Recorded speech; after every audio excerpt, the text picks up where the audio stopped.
want me to be honest about everything that's going on today? I was literally, sorry guys, I haven't been making videos like this in a long time. So just bring it in. First off, news. If you go to Apple Podcasts and you search my name, I have a podcast. Go subscribe to it. Leave me some stars, Sports Logic, the podcast, is live. A new episode will be coming out probably tomorrow, judging about what I'm about to talk about, and the stuff that's been happening as of late. You want me to be honest? I was getting off work. I sat in my truck for a little while. I was about to go play a little bit of basketball. And then Jerry Jones just decided to trade his best defensive player. And I, for one, am baffled. Baffled by this move. I don't know what made you think that this was the right move other than you couldn't control him. You couldn't control the narrative he was spinning.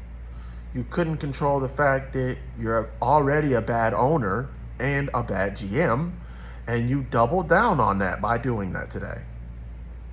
By trading him to the Green Bay Packers for 2, and they're gonna be late, first-round picks over the next couple of years, and a 30-year-old Kenny Clark.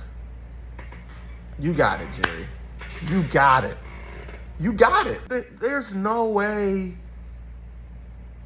to justify this. You 100% you made your defense worse.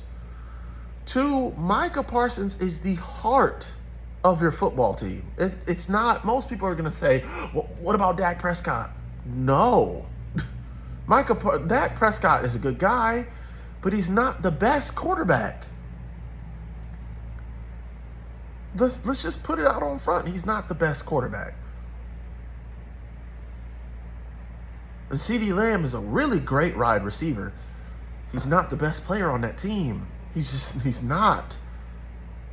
I'm not even fronting. I'm not even lying. That's the truth. You traded him to a team. You brought them up in the documentary. I didn't watch the documentary. You brought them up in a documentary where you're basically saying, oh, I felt bad, man, for our team. We weren't supposed to lose to them. And you pointed at the Green Bay Packers, but then you traded him in his prime to the Green Bay Packers. Why, Jerry? If I could say anything to say anything, if I could point out the issues and the problems of the Dallas Cowboys, and it's a long list. You're starting off the season. You battled hard to be the first team against the defending champions, and then you traded your best defensive player. And now we're less than a week now. It's a week away, technically, but today is over. It's already 10 o'clock. I'm making this video at 10 o'clock at night, and I'll be making the podcast tomorrow.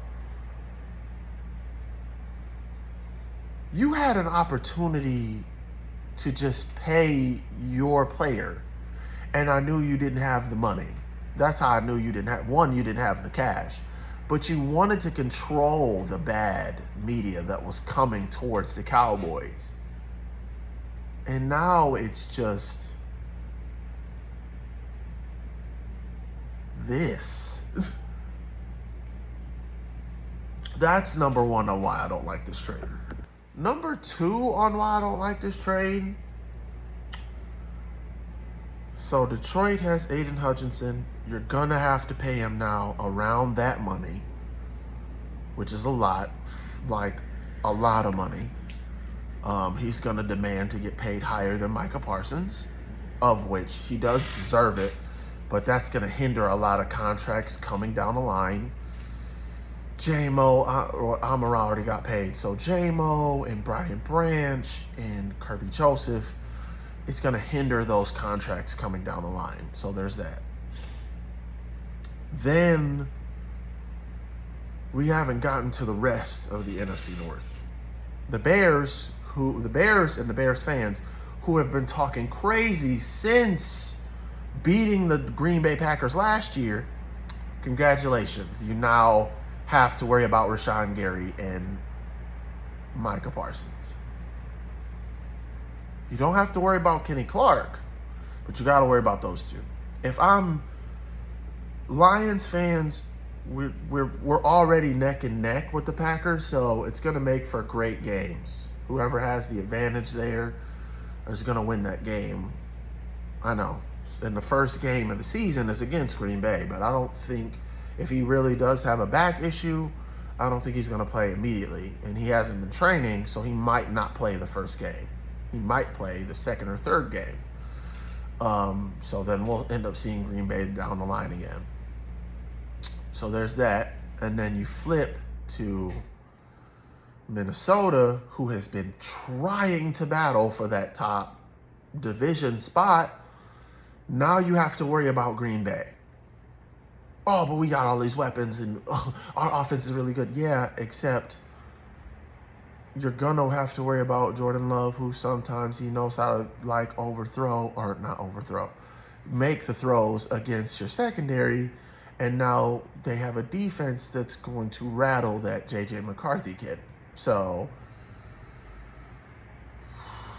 if you run the ball, again, Kenny Clark, though, without Kenny Clark, they really don't have an interior, but they do have two really good edge rushers.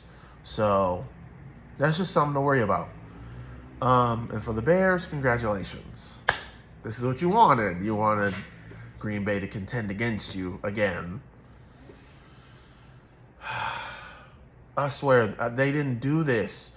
When the Packers were good, with Brett Favre and Aaron Rodgers, nobody else was really loading up. They had star players, but they still couldn't beat the Packers. And the Lions were just bad. Now the Lions are good. The Vikings are loading up, and the Packers are loading up, and the Bears finally get a decent quarterback, and they want to steal our coordinator and stuff like that. It's like, you didn't do this when the Packers were good. That's been the constant confusion. I don't understand it. But yeah, man, crazy times in the NFL.